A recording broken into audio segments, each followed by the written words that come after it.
YouTube channel, Quezon Province Realty TV. Okay, it's me again, Miss Geraldine Villarasa. Andito pa rin po ako sa Tagkawayan, Quezon. Yes po, Tagkawayan pa rin po ito. Magtataka po kayo sa akin lagi bakit Tagkawayan, Quezon ang aking laging ruta ng property na binablog.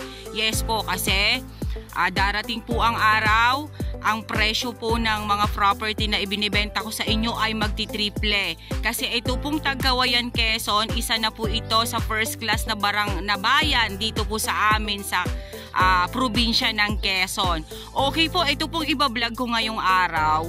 Siya po ay 3 hektarya. Then gilid po siya mismo ng barangay road. Pero yung barangay road na papunta po dito sa property mula po dun sa National Highway ay rough and cemented road po. Ngayon, mula naman po doon sa highway hanggang dito, ang layo po niya ay nasa 8 kilometers. Ano po? Then, ang frontage po niya dito sa barangay road is more or less po ito ay 100 meters. Okay po, ipapakita ko na po sa inyo ang property ko na 3 hektarya na napakaganda sa halagang 1.5 million pesos lang po. Okay, eto na po siya. Ayan, plat na plat po ang area. Ayan po siya, oh. Medyo pangilan-ngilan na lang po talaga ang mga nyug nito.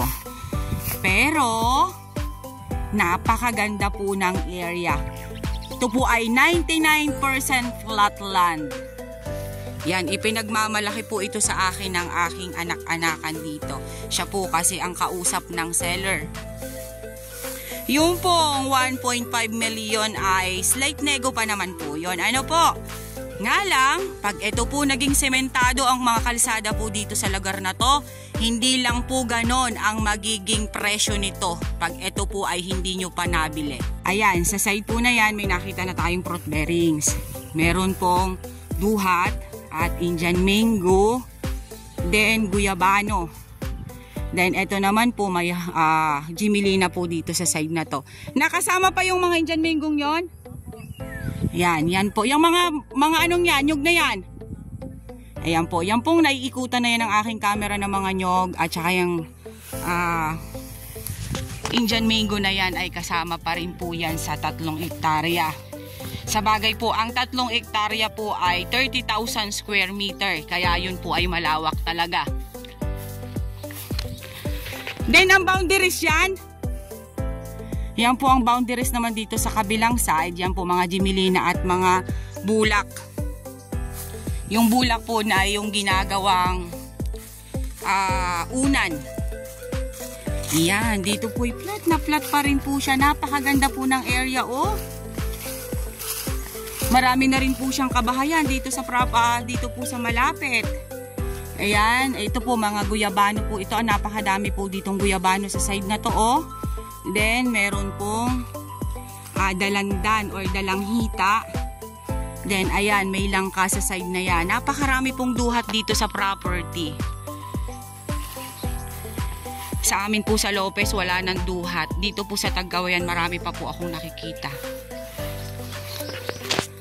Nung ako po ay bata pa, madalas po akong mangakyat sa duhat. Kasi yung lola ko noon, may tanim po siya sa likod ng aming bahay sa Bicol. Then sa lahat po ng mga apo, ako po yung paborito. Kaya yung ganyang duhat na yan, ako lang po ang nakakaakyat sa ganyan. Ayan, naikwento niya po ni Miss Geraldine ang kanyang talang buhay. Naman po sa electricity, ayan po, meron na po tayo dyang poste ng kuryente. Then, yun nga po, marami na rin po ditong kabahayan sa area. Ano ba yung puno na yan, Nara?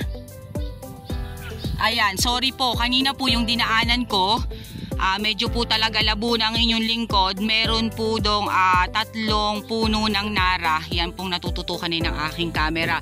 Then, ang source of water naman po dito sa area is Sapa. Boundary po ng property sa kabilang side, Sapa. Ayan, napakarami po talaga niyang duhat. Then, ayan, may mga Jimilina pa rin po dito sa side na to. And hindi po kasi namin kasama si seller. Yung anak-anakan ko lang po ang kasama ko, yung kausap ko ni seller.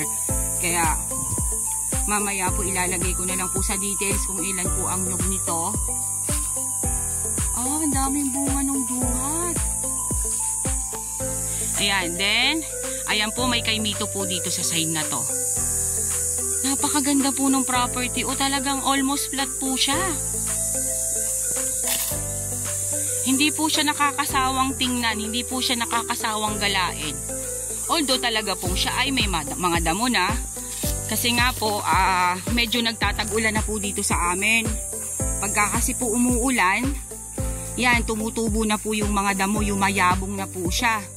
Kasi nung nakaraan po baga, inabot kami ng sobrang tag-init, kaya medyo yung mga damo ay mga na ano din, namatay. Ngayon, ayan, yumabong po ulit siya kasi nga po umuulan-ulan na. Ayan, pantay pa rin po dito sa may bandang palikod na to, oh.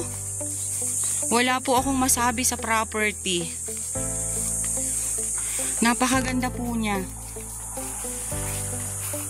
Ayan, mangilan-ngilan na lang po talaga ang mga nyug niya. Hindi na po katulad nung iba na mga property na nabablog ko, na area na nabablog ko, na halos po lahat ay hitik pa sa nyug. Tingin ko po ay mga ano na lang to, mga nasa 100 kapuno na lang po ito na nyug. Mahigit. Yun na lang po siya. Yun nga po, ang kagandahan lang po ng property kasi kahit ganun po yung kanyang nyug lang, ay gilid po siya ng barangay road. Tapos, halos lahat po ay flat talaga yung area. Wala po kayong masasayang na lupa dito.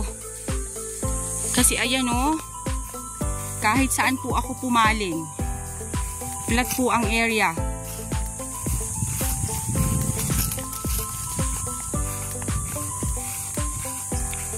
Yan, napakarami pong duhat dito sa side na to, oh.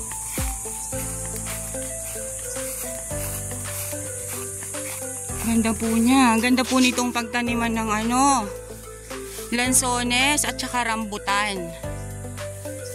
Yan po ang magandang pananim dito. Yan, may mga konting pong saging. Tas mga saging po ang maganda dito sa lugar na to. Ayun, meron pa rin pong guyabano sa side na yon. Then almost flat po talaga ang property. Kayo na lang po ang mag-i-improve nito pagka po nabili nyo yung property. Mamaya po tatanungin ko rin po kung anong klase po ng title nito. Ilalagay ko na lang po sa details ko. Ano po? Kasi kailangan ko pong makausap yung may-ari para maayos po yung transaksyon. Masasabi po lahat ng details. Kaya dun ko na lang po sa pag-upload sa YouTube, dun ko na lang po ilalagay ang price at saka ang klase ng titulo. Ano po, ang price po pala ay 1.5, slight nego. Then yung pong uri ng titulo ay mamaya po. Ilalagay ko na lang po siya dun. Dito po sa side naman na to, medyo po talaga siya dito ay madamo. Yan. Pero flat po yan. Flat po yung mga madamong yan. Kitang-kita naman po doon sa ano ng lupa niya. Kasi talagang halos po lahat ay flat. Napakarami ng fruit bearings. Ganon. Pahingi ako mamaya.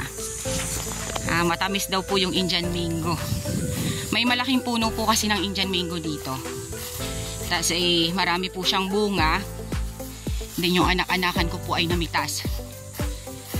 Ayan, napakaganda pa rin po dito sa gitna, oh.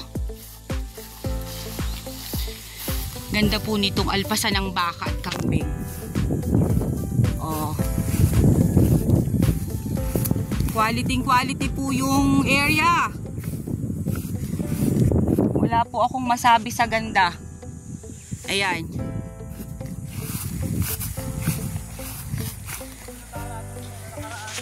Wala po tayong hahanapin. Maghahanap po tayo ng flatland. Ito na po. Flat na flat sa lahat po ng buyers na naghahanap ng flatland along Barangay Road. Ito na po yung property na para sa inyo.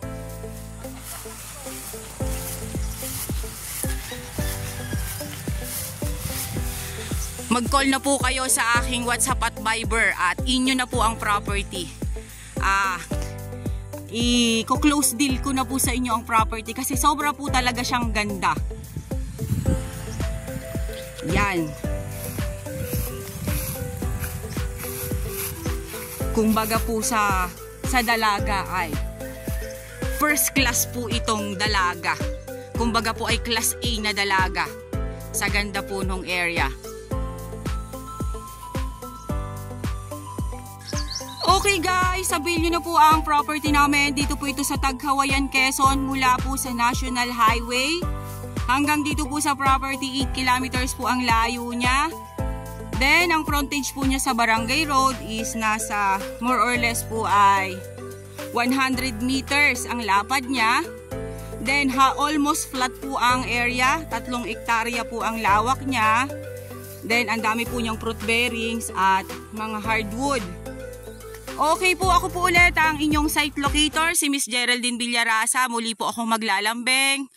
Paki-like and share po ng aking mga vlog and pa-subscribe na rin po ng aking YouTube channel, Quezon Province Realty TV. Okay po, thank you po for watching!